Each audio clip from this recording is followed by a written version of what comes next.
Geppetto était très inquiet que Pinocchio, qui n'était toujours pas rentré à la maison. Il partit à sa recherche. Il demanda à tous ceux qui le croisaient. As-tu vu passer un petit garçon en bois? Il est venu jusqu'au bout de la mer et a demandé aux pêcheurs. Il y a environ 1 heure, un enfant est tombé dans la mer par ici. C'est peut-être votre fils. S'il vous plaît, donnez-moi un bateau. Je vais aller à la mer, je dois le retrouver. Le pêcheur lui a donné un petit bateau.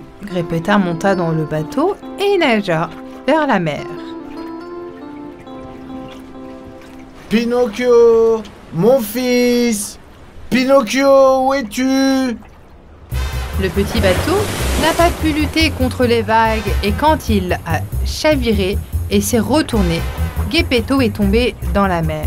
La baleine qui avait avalé Pinocchio a aussi avalé Geppetto. Il ne comprenait pas non plus où il était dans l'obscurité totale. Mais Pinocchio l'a vu et a commencé à pleurer.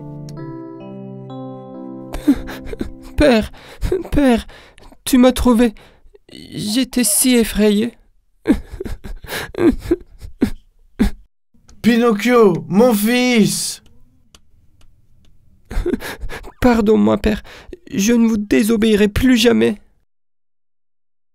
Ok, Pinocchio. Nous en parlerons à la maison. Maintenant, cherchons un moyen de sortir d'ici. Père, je vais essayer quelque chose. J'espère que nous réussirons. Bonne fée. Bonne fée. Est-ce que tu m'entends?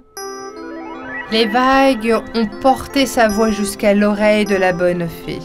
Mon Dieu, c'est la voix de Pinocchio. La fée s'envola vers sa voix et apparut l'extérieur de l'estomac de la baleine où il se trouvait. Pinocchio, tu as vraiment du regret et je vais t'aider une dernière fois. Jusqu'elle la toucha avec une baguette magique, ils se retrouvèrent sur le rivage. Après ce jour, Pinocchio est devenu un vrai enfant très intelligent. Il écoutait toujours son père. Il allait à l'école et aida son père comme au bon vieux temps.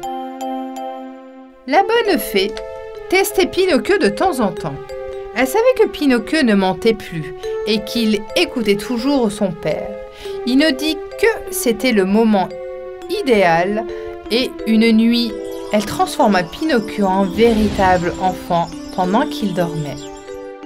Le lendemain, quand Pinocchio se réveilla, il se sentit un peu bizarre. Son cœur battait et il sentait le sang circuler dans tout son corps. Il n'était plus fait de bois, mais était un véritable enfant. Il courut droit vers son père. Papa, papa, regarde comme j'ai changé. Mon Dieu, mes prières ont été exaucées.